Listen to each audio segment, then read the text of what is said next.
welcome to the deep dive. You know that feeling, right? When you're in an English conversation, you understand everything perfectly fine. But then it's your turn to speak, and your brain just freezes up like it's stuck in slow motion. Yeah, the words just won't come out quickly enough. Exactly. And the conversation just zooms past. If that sounds like you, well, you're definitely not alone. It's super common for English learners. It really is. So today we're going to dive deep into that, how to get past just understanding and actually start replying, faster and more naturally in English. That's right. We've looked into some interesting research and discussions about this exact challenge, actually, and we've sort of pinpointed 5 key strategies that seem to really help. Okay. Our goal here is to give you some, concrete techniques, some real examples you can use pretty much straight away to feel, hopefully, more confident and fluent when you respond. Excellent. So what are these 5 strategies we're tackling today? Okay, so first, we'll look at using common phrases and sentence starters, sort of like conversational building blocks. Got it. Okay, and then? Then we'll talk about that habit, that tricky one, of translating in your head, why it's better to try and think directly in English. The mental translation trap. Yeah. Number 3. Third is learning and using short, natural responses. Sometimes less is more, Makes sense.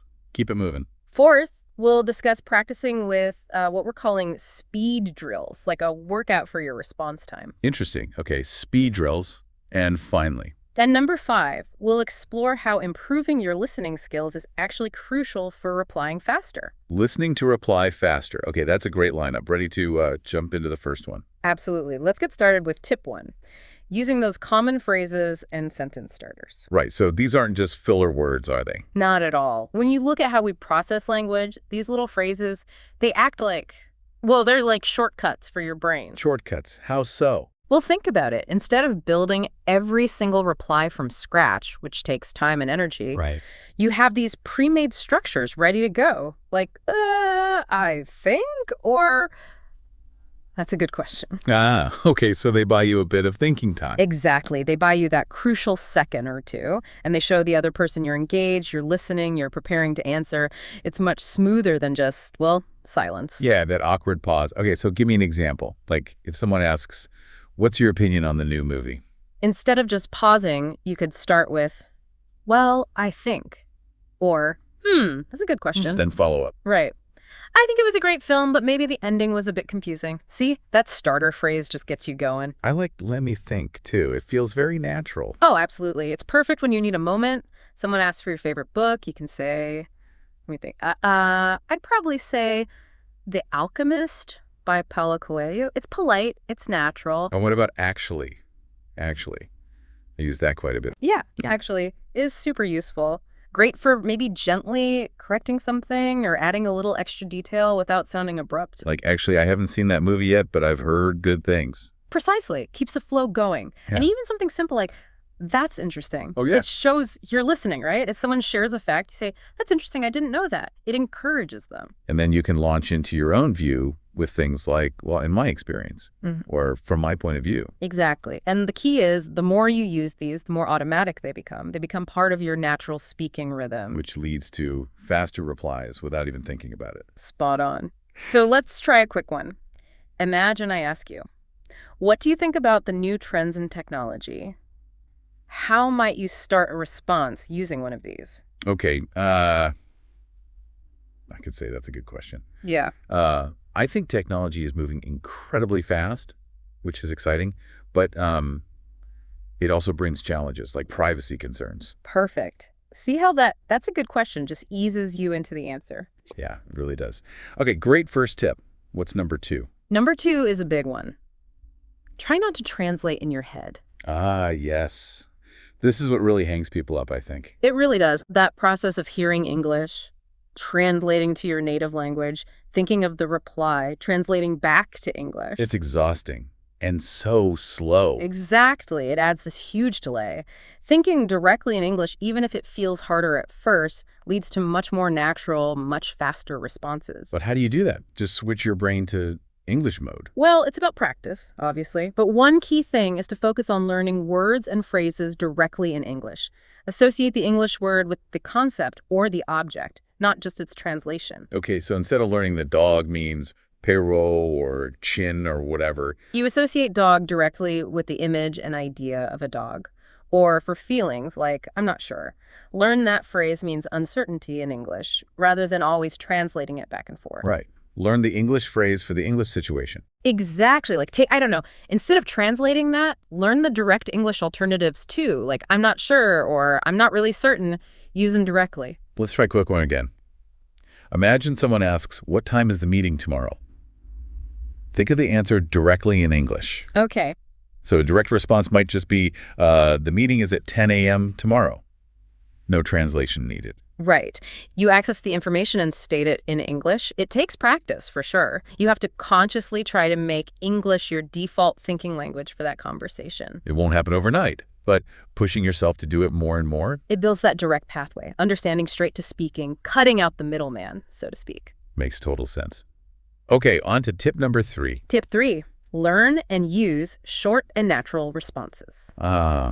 So we don't always need to give a long, detailed answer. Definitely not. Yeah. Sometimes learners feel this pressure, to demonstrate their English skills with complex sentences. Yeah, I get that. But if you listen to native speakers, a lot of conversation is actually built on short, quick exchanges. Like if someone asks, did you have a good weekend? You don't need to list everything you did. You could say, yes, I went to the beach with my family and we had a great time. The weather was amazing, and so on. But that takes time to formulate. Right. Or you could just say, yeah, it was great. How about you? Much quicker, keeps the ball rolling. And it invites them back into the conversation, too. Exactly. Even in slightly more formal settings. How are you today? I'm good, thanks. You? Perfect.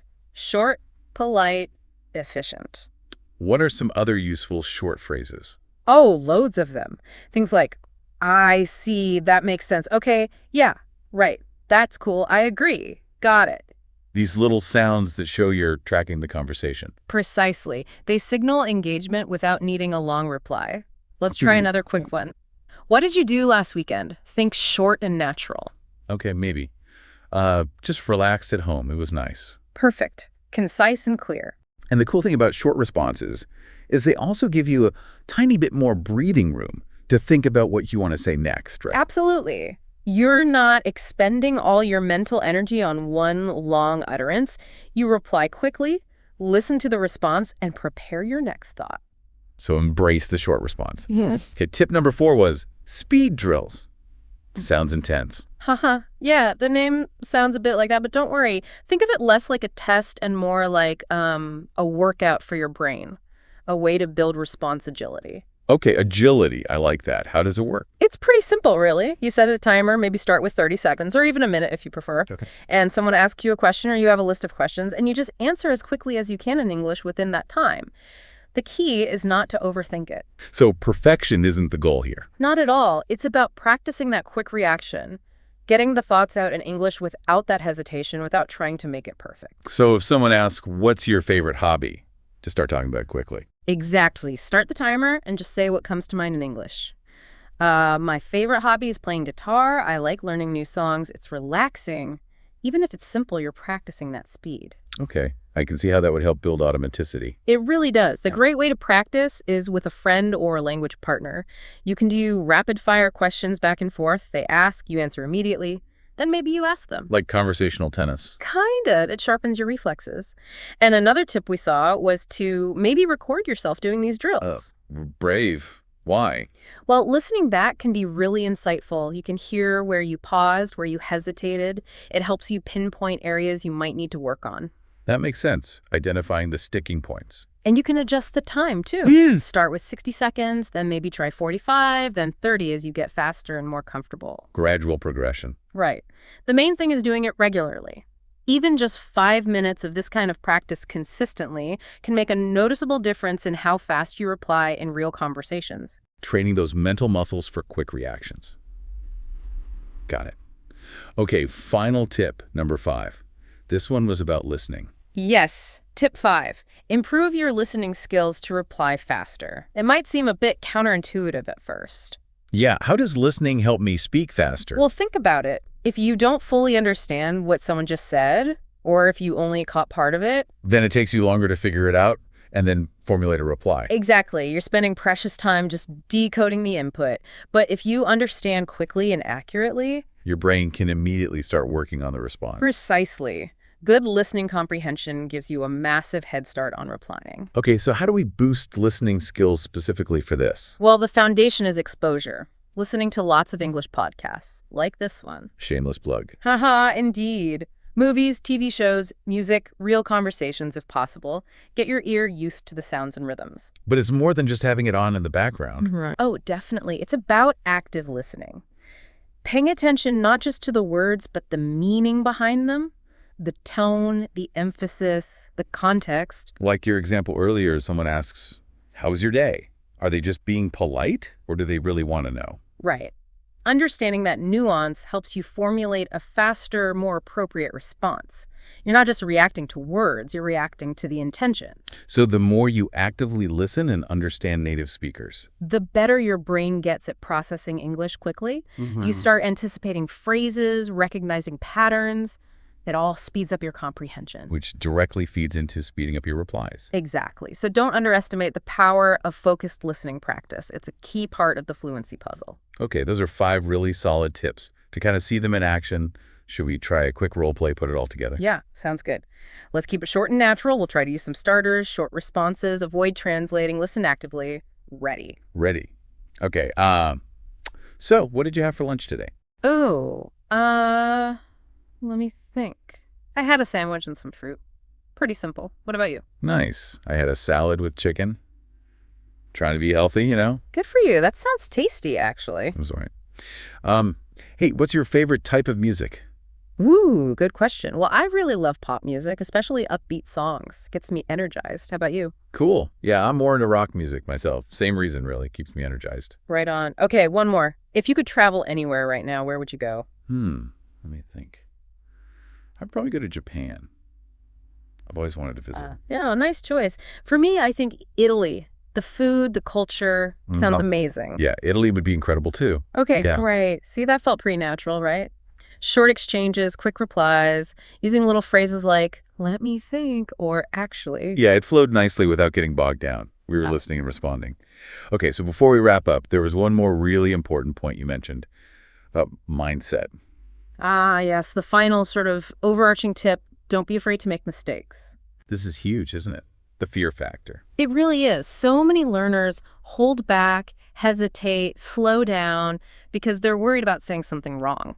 That fear itself becomes a barrier to speed. Because you're constantly self-editing before you even speak. Exactly.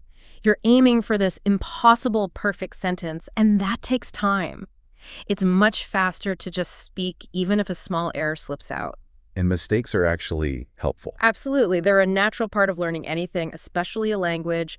They show you where you need to improve. They're proof you're trying, you're pushing yourself. That's a great way to look at it. Even native speakers mess up sometimes. All the time. We stumble over words, use slightly wrong grammar.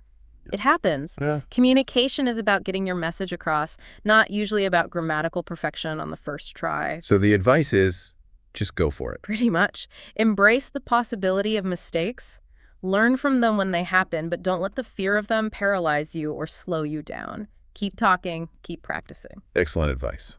Okay, let's do a super quick recap of the 5 main tips for replying faster. Got it. 1. Use common phrases and sentence starters. 2. Try to think directly in English. Avoid mental translation. 3. Use short, natural responses. 4. Practice with speed drills. And 5.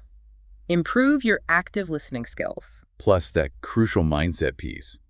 Don't fear mistakes. Exactly. So for everyone listening, maybe the actionable step for this week is to pick just one of these tips to consciously focus on. Like maybe make a little list of sentence starters and try using them. Yeah, or schedule just 5 minutes a day for a quick speed drill, or really focus on active listening next time you watch an English movie or listen to a podcast. Small steps, consistently applied. That's the key. Consistency and practice. The more you do it, the more natural it becomes, and the faster and more confident your replies will get. For sure. It's about building those habits and that confidence. So here's a final thought to leave you with.